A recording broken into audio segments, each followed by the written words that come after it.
ಎಲ್ಲರಿಗೂ ನಮಸ್ಕಾರ. ಇವತ್ತು ಸಿಂಪಲ್ಲಾಗಿ ಅಷ್ಟೇ ಟೇಸ್ಟಿಯಾಗಿ ಡ್ರೈ ಗೋಬಿನ ಯಾವ ರೀತಿ ಮಾಡೋದು ಅಂತ ನಾನು ಇಲ್ಲಿ ನಿಮಗೆ ತೋರಿಸ್ಕೊಡ್ತೀನಿ.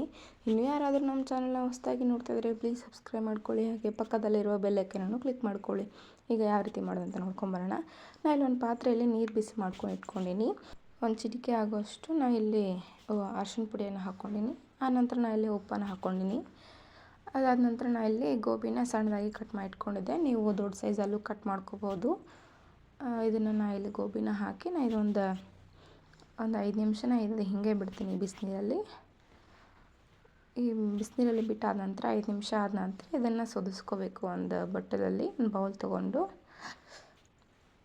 ಈಗ ನಾನು ಇದಕ್ಕೆ 2 ಸ್ಪೂನಷ್ಟು ಅಕ್ಕಿ ಹಿಟ್ಟು, ಹಾಗೆ 2.5 ಸ್ಪೂನಷ್ಟು ಕಾರ್ನ್ಫ್ಲೋರು, ಹಾಗೆ 2 ಸ್ಪೂನಷ್ಟು ನಾನು ಇಲ್ಲಿ ಮೈದಾನ ಹಾಕ್ಕೊಂಡಿನಿ. ನೀವು ಇದೇ ಕ್ವಾಂಟಿಟಿನ ಜಾಸ್ತಿ ಮಾಡ್ಕೋಬೋದು. ನಾನು ಇಲ್ಲಿ ನೆಕ್ಸ್ಟ್ ಇದಕ್ಕೆ ನಾವು 1.5 ಸ್ಪೂನಷ್ಟು ಅಚ್ಚ ಖಾರದ ಪುಡಿನ ಹಾಕ್ಕೊಂಡಿನಿ. ಖಾರಕ್ಕೆ ತಕ್ಕಂತೆ ನಿಮಗೆ ನೋಡ್ಕೊಂಡು ಹಾಕ್ಕೋಬೋದು. ಹಾಗೆ ಶುಂಠಿ ಬೆಳ್ಳುಳ್ಳಿ ಪೇಸ್ಟನ್ನು ಇಲ್ಲಿ ಹಾಕ್ಕೊಂಡಿನಿ. ಒಂದು ಅರ್ಧ ಸ್ಪೂನಷ್ಟು ಶುಂಠಿ ಬೆಳ್ಳುಳ್ಳಿ ಪೇಸ್ಟನ್ನು ನಾನು ಇಲ್ಲಿ ಹಾಕ್ಕೊಂಡಿನಿ. ಅದಾದ ನಂತರ ಇದಕ್ಕೆ ರುಚಿಗೆ ತಕ್ಕಷ್ಟು ಉಪ್ಪನ್ನು ಹಾಕ್ಕೋಬೇಕು. ಉಪ್ಪನ್ನು ನೋಡಿ ಹಾಕ್ಕೊಳ್ಳಿ, ಯಾಕಂದರೆ ನಾವು ಈಗ ಆಲ್ರೆಡಿ ನಾವು ಏನು ಫ್ಲವರನ್ನು ಬೇಯೋದಕ್ಕೆ ಬಿಟ್ಟಿದ್ವಲ್ವ, ಅಂದರೆ ಬಿಸಿನೀರಲ್ಲಿ ಇಟ್ಟಿದ್ವಲ್ವ, ಆವಾಗ ನಾವಲ್ಲಿ ಉಪ್ಪು ಹಾಕಿರ್ತೀವಿ, ನೋಡಿಕೊಂಡು ಉಪ್ಪು ಹಾಕ್ಕೋಬೇಕು ನೀವು. ಅದಾದ ನಂತರ ನಾನು ಇಲ್ಲಿ ಅರ್ಧ ಟೀ ಸ್ಪೂನಷ್ಟು ಗರಂ ಮಸಾಲ, ಅರ್ಧ ಟೀ ಸ್ಪೂನಷ್ಟು ಧನಿಯಾ ಪೌಡ್ರನ್ನ ಹಾಕ್ಕೊಂಡು ಇದನ್ನು ಚೆನ್ನಾಗಿ ಕೈಯಲ್ಲೇ ಒಂದು ಸಾರಿ ಮಿಕ್ಸ್ ಮಾಡ್ಕೊಳತ್ತೀನಿ. ನೀರು ಹಾಕ್ಕೊಳ್ಳೋದನ್ನು ಒಂದು ಸಾರಿ ಚೆನ್ನಾಗಿ ಮಿಕ್ಸ್ ಮಾಡ್ಕೊಳತ್ತೀನಿ. ಅದಾದ ನಂತರ ನಾನು ಇಲ್ಲಿ ಸ್ವಲ್ಪ ನೀರು ಹಾಕ್ಕೊಂಡು ಇದನ್ನು ಗಟ್ಟಿನೂ ಇರಬಾರ್ದು, ತಳ್ಳೂ ಇರಬಾರ್ದು, ಅದಕ್ಕೆ ನಾವು ಇಲ್ಲಿ ಕಲಿಸ್ಕೊಂಡು ತೊಗೋಬೇಕು. ಇದನ್ನು ನೆನೆ ಇಡೋ ಅವಶ್ಯಕತೆ ಇಲ್ಲ. ನಿಮಗೆ ಟೈಮ್ ಇದ್ದರೆ ನೆನೆ ಇಟ್ಕೋಬೋದು, ಇಲ್ಲಾಂದರೆ ಹಾಗೆ ಮಾಡ್ಬೋದು. ಅದಕ್ಕೆ ಸ್ವಲ್ಪ ಕೊತ್ತಂಬರಿ ಸೊಪ್ಪನ್ನು ಹಾಕ್ಕೊಂಡು ಇದು ಸ್ವಲ್ಪ ಗಟ್ಟಿ ಅನ್ನಿಸ್ತು, ಹಾಗಾಗಿ ಇನ್ನೂ ಸ್ವಲ್ಪ ನೀರು ಹಾಕ್ಕೊಂಡು ನಾನು ಇಲ್ಲಿ ಕಲಿಸ್ಕೊಳತ್ತೀನಿ. ನಾವು ಹೇಗೆ ಕಲಿಸ್ಕೋತೀವೋ ಅಷ್ಟು ಚೆನ್ನಾಗಿ ನಮಗೆ ಡ್ರೈ ಗೋಬಿ ಅನ್ನೋದು ಬರ್ತೈತಿ. ಆ ಮಸಾಲೆ ಹಿಟ್ಟು ಅದೆಲ್ಲ ಗೋಬಿಗೆ ಹಿಡ್ಕೋಬೇಕು, ಅಲ್ಲಿವರೆಗೂ ನಾವು ಕಲಿಸ್ಕೋಬೇಕಾಗ್ತದೆ. ಈ ಗೋಬಿ ಅಂದರೆ ವೆರೈಟಿಯಾಗೂ ಮಾಡ್ತಾರೆ, ನಾನು ಈ ಥರ ಮಾಡ್ತೀನಿ. ನನಗಂತೂ ಈ ಡ್ರೈ ಗೋಬಿ ಅಂದರೆ ತುಂಬ ಇಷ್ಟ. ಯಾರಿಗೆಲ್ಲ ಡ್ರೈ ಗೋಬಿ ಅಂದರೆ ಇಷ್ಟ ಅಂತ ಕಮೆಂಟ್ ಮಾಡಿ ತಿಳಿಸಿ. ಕಲಿಸ್ಕೊಂಡು ಆದ ನಂತರ ನಾನು ಪಕ್ಕಕ್ಕೆ ಎತ್ತಿಟ್ಕೊಂಡಿದ್ದೀನಿ. ಅದಾದ ನಂತರ ನಾನು ಇಲ್ಲಿ ಒಂದು ಕಡಾಯಿಗೆ ನಾನು ಕರಿಯೋದಕ್ಕೆ ಎಷ್ಟು ಬೇಕೋ ಅಷ್ಟು ಎಣ್ಣೆನ ನಾನು ಇಲ್ಲಿ ಹಾಕ್ಕೊಂಡಿನಿ. ನೀವು ಹೆಚ್ಚು ಕಮ್ಮಿ ಮಾಡ್ಕೋಬೋದು. ಎಣ್ಣೆ ಕಾದಾದ ನಂತರ ನಾನು ಇಲ್ಲಿ ಒಂದೊಂದನ್ನೇ ನಾನು ಇಲ್ಲಿ ಎಣ್ಣೆಯಲ್ಲಿ ಹಾಕ್ಕೊತಾ ಬರ್ತೀನಿ. ನೋಡ್ತಾ ಇರ್ಬೋದು, ನಾನು ಇಲ್ಲಿ ಹಾಕ್ತಾಯಿದ್ದೀನಿ. ಒಂದೊಂದನ್ನೇ ಹಾಕುವಂತ ಬಂದರೆ ಚೆನ್ನಾಗಿರುತ್ತೆ.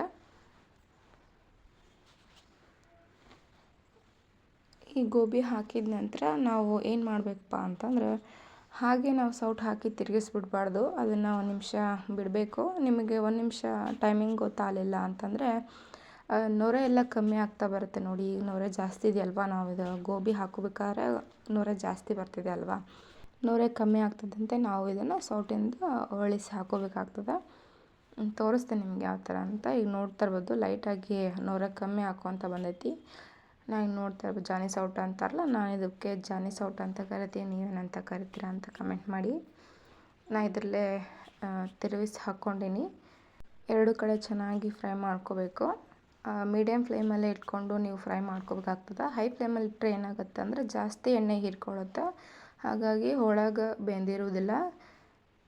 ಅದರಿಂದಾಗಿ ನಾವು ಮೀಡಿಯಮ್ ಫ್ಲೇಮಲ್ಲಿಟ್ಟು ಇದನ್ನು ಫ್ರೈ ಮಾಡ್ಕೋಬೇಕಾಗ್ತದೆ. ತಿನ್ನೋದಕ್ಕಂತೂ ಸಖತ್ತಾಗಿರುತ್ತೆ. ಇದ್ರ ಜೊತೆ ಉಳ್ಳಾಗಡ್ಡಿ ಇಟ್ಕೊಂಡು ತಿಂತಾಯಿದ್ರೆ ಚೆನ್ನಾಗಿರುತ್ತೆ. ಅದರಲ್ಲೂ ಈ ಮಳೆ ಬೀಳೋ ಟೈಮಿಗಂತೂ ಮನೇಲಿ ಮಾಡಿಕೊಟ್ರೆ ಖಾಲಿನ ಮಾಡ್ತಾರೆ, ಅಷ್ಟು ಚೆನ್ನಾಗಿರ್ತೈತಿ. ಈ ಗೋಬಿ ಮಾಡ್ಕೊಂಡು ತಿನ್ನೋದಕ್ಕಿಂತ ಡ್ರೈ ಗೋಬಿ ಚೆನ್ನಾಗಿರುತ್ತೆ. ಈ ಥರ ಮಕ್ಕಳು ಏನಾದರೂ ತಿನ್ನೋದಕ್ಕೆ ಬೇಕು ಅಂತಂದಾಗ ಈ ಥರ ಮಾಡಿಕೊಡಿ, ಚೆನ್ನಾಗಿರುತ್ತೆ, ಇಷ್ಟಪಟ್ಟು ತಿಂತಾರೆ. ಅದರಲ್ಲೂ ಈ ಮಳೆ ಬೀಳೋ ಟೈಮಿಗಂತೂ ಸಖತ್ತಾಗಿರುತ್ತೆ. ಇದ್ರ ಜೊತೆ ಉಳ್ಳಾಗಡ್ಡಿ ಹಾಕ್ಕೊಂಡು ತಿಂತಾಯಿದ್ರೆ ಆಹಾ, ಸೂಪರಾಗಿರುತ್ತೆ. ಇದನ್ನು ನೀವು ಒಂದ್ಸಲ ಟ್ರೈ ಮಾಡಿ, ಹೇಗೆ ಬಂತು ಅಂತ ಕಮೆಂಟ್ ಮಾಡಿ ತಿಳಿಸಿ. ನಿಮ್ಮ ಫ್ಯಾಮಿಲಿ ಫ್ರೆಂಡ್ಗೂ ಶೇರ್ ಮಾಡಿ.